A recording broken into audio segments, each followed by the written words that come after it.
안녕하세요. 자이입니다. 혹시 이런 분 계실까요?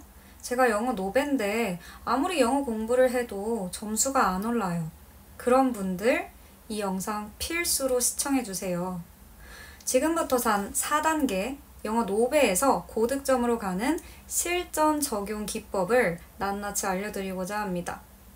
수능이든 공무원 시험이든 이대로만 하면 1등급 고득점 무조건 가능합니다. 저는 이런 틀에 박힌 얘기는 하지 않을 거예요.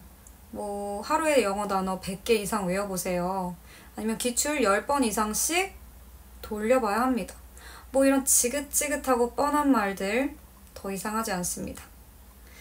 딱 10분만 집중해서 보세요. 그럼 여러분의 영어 점수가 완전히 달라질 겁니다. 그럼 우리 1단계 단어 학습에 대해서 먼저 알아볼게요. 우리 학생들이 대부분 이렇게 생각하죠. 영어를 잘하려면 단어부터 외워야지. 맞는 말입니다. 하지만 중요한 건 어떻게 외우느냐입니다. 많은 학생들이 단어장을 붙잡고 손이 아프도록 써가면서 외우거나 같은 장을 10번, 20번 들여다보면서 외우려고 합니다. 아니면 이런 방법으로 뭐 연상법을 억지로 끼워 맞춰서 외우기도 하죠. 뭐 이런 방법으로 언젠가는 외울 수 있을 겁니다. 근데 현실 시험은 어떻죠? 항상 시간이 부족합니다. 그러니까 우리는 단어를 생각해 볼 때 단어를 보자마자 바로 튀어나와야 한다는 거예요. 그런데 위와 같은 방식으로는 단어 뜻을 떠올리는데 시간이 너무 오래 걸립니다. 특히 지금 여러분이 고등학생이거나 공시를 준비하는 상황이라면 그 방법으로는 시간이 절대 모자랍니다. 그래서 제가 7년간 과외를 하면서 노베이스 학생들을 대상으로 수년간 현장에서 검증해온 방법을 알려드리겠습니다. 핵심은 단순합니다. 매일 무작위로 단어 500개를 테스트합니다. 틀린 단어는 깊이 파고들지 않고 그냥 훑어보듯 복습합니다. 그리고 다음날 다시 새로운 500개로 테스트를 하는데요. 이 테스트를 할 때 요즘은 디지털 시대이기 때문에 어플을 사용해 주는 게 굉장히 좋습니다. 많은 좋은 어플이 있는데 저는 개인적으로 이 암기고래라는 어플을 가장 많이 사용하고 있고 이 암기고래에 들어가게 되면은 다양한 단어장이 있는데 그 단어장 중 본인 수준에 맞는 단어장을 선택해서 테스트를 바로 진행하면 됩니다. 테스트를 진행하게 되면 앞에 보이는 것처럼 잘 선택했을 경우에는 동그라미 표시가 나오고 틀렸을 경우에는 X 표시가 나오게 됩니다. 그리고 맞는 정답에 노란 색깔 표시가 들어가고요. 그리고 내가 단어를 다 푼 다음에 총 몇 점인지 틀린 단어만 모아서 틀린 단어 다시 풀기, 공부하기를 통해 학습을 할 수 있습니다. 이렇듯 단어를 억지로 외워야지 하고 달려들지 않아도 여러분의 뇌는 자연스럽게 반복을 통해 단어를 익히게 됩니다. 하루에 500개씩 한 달이면 15,000개를 훑는 셈입니다. 맞아요. 처음에는 엉망일 거예요. 하지만 하루하루 반복하다 보면 어느 순간 단어가 눈에 띄는 순간 바로 떠오르는 상태가 됩니다. 시험장에서 단어를 기억해내느라 시간을 낭비하지 않게 되는 거죠. 두 번째 단계는 감독해서 탈출하는 겁니다.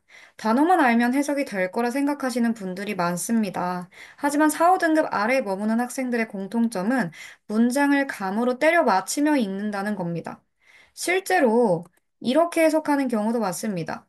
아래에 있는 문장, 개인이 능력이 있다, 이 영역, 표현한다, 감정을 이게 무슨 말인지 모르겠죠. 단어를 안다고 해도 자동으로 독해가 되는 게 아니라는 증거입니다. 영어 성적을 끌어올리고 싶다면 정확하게 끊어 읽고 연결하는 법을 익혀야 합니다. 그런데 많은 분들이 여기서 실수하죠. 아, 독해 개념 강의를 들어야겠다. 수십 강짜리 개념 인강을 듣다 보면 몇 달이 훌쩍 지나갑니다. 그 사이 경쟁자들은 이미 문제를 풀고 있겠죠. 내가 강조하고 싶은 건 이겁니다. 시험에서 바로 써먹을 수 있는 실전 독해 법칙만 배우자는 거죠. 문장을 정확히 나누는 9가지 규칙, 나눈 문장을 매끄럽게 연결하는 4가지 규칙. 이 두 가지만 알면 감으로 읽던 습관을 하루아침에 버릴 수 있습니다. 그럼 먼저 이 9가지 규칙을 간단히 알아볼까요?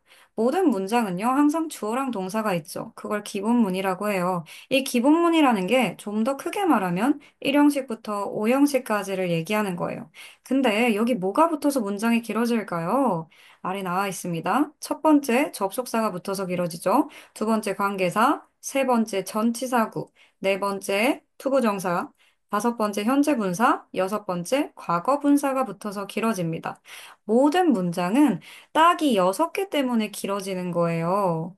이 6개 말고는 없습니다. 그래서 문장이 복잡해지면 우리는 이 6개 앞에서 딱딱 끊어주면 되는 겁니다. 정리해 볼게요. 일단 6가지가 나왔죠. 여기에 3가지 법칙을 더 알려드릴게요. 일곱 번째, 명사 다음에 주어 동사가 나오는 패턴이 있어요. 여기서 끊어줍니다. 여긴 관계사가 생략된 경우가 많아요. 여덟 번째, 동사 다음에 주어 동사가 나올 때 여기서도 끊어줍니다. 여긴 접속사가 생략돼 있어요. 아홉 번째, 주어가 나오고 동사랑 멀리 떨어져 있을 때 그 동사 앞에서 한번 끊어줍니다. 자, 이렇게 해서 총 9가지 끊어읽기 법칙. 이거면 진짜 다 됩니다. 저는 이거 하나로 7년 동안 과외했다니까요. 별거 아닌 것 같죠? 근데 이거 완벽하게 하잖아요? 그러면 어떤 문장도 다 해석할 수 있어요. 누구처럼? 저처럼. 아니 그 이상으로. 자, 여러분. 그 다음으로는 긴 문장을 매끄럽게 해석하는 4가지 법칙만 알면 여러분의 독해는 100% 완성입니다. 이제 이 4가지만 완벽하게 익히면 되는데, 우리 한 개씩 알아볼게요. 첫 번째, 은는이가 법칙입니다. 긴 문장에서 주어 동사가 진짜 많이 들어가요. 어떤 문장은 주어 동사 패턴만 7개 혹은 8개씩 있는 경우도 있습니다. 이걸 해석할 때는 그냥 내키는 대로 해석하면 안 되고, 은는과 이가를 딱 구분해서 써야 문장이 자연스럽습니다. 앞에 종속 접속사, 뭐 that, what, if, because 같은 것들이 없다라고 하면 은는을, 그런 게 있으면 이가, 이 규칙만 지키면 돼요. 두 번째, 조사의 활용입니다. 문장과 문장을 매끄럽게 이어주는 게 바로 조사죠. 어디 어디에, 어디 어디로, 어디 어디에 대해, 뭐 이런 거예요. 영어에선 이런 역할을 전치사가 합니다. 전치사의 뜻을 정확히 알고 앞뒤를 이어주면 해석이 훨씬 자연스러워져요. 조사를 제대로 못 쓰면 문장이 뚝뚝 끊어져 버립니다. 그래서 이 조사의 연결 정말 중요합니다. 세 번째, 어떤 법칙입니다. 영어는 뒤에서 앞을 꾸며주는 경우가 많죠. 계속 꼬리를 물고 길어지는 문장들 많이 보셨을 겁니다.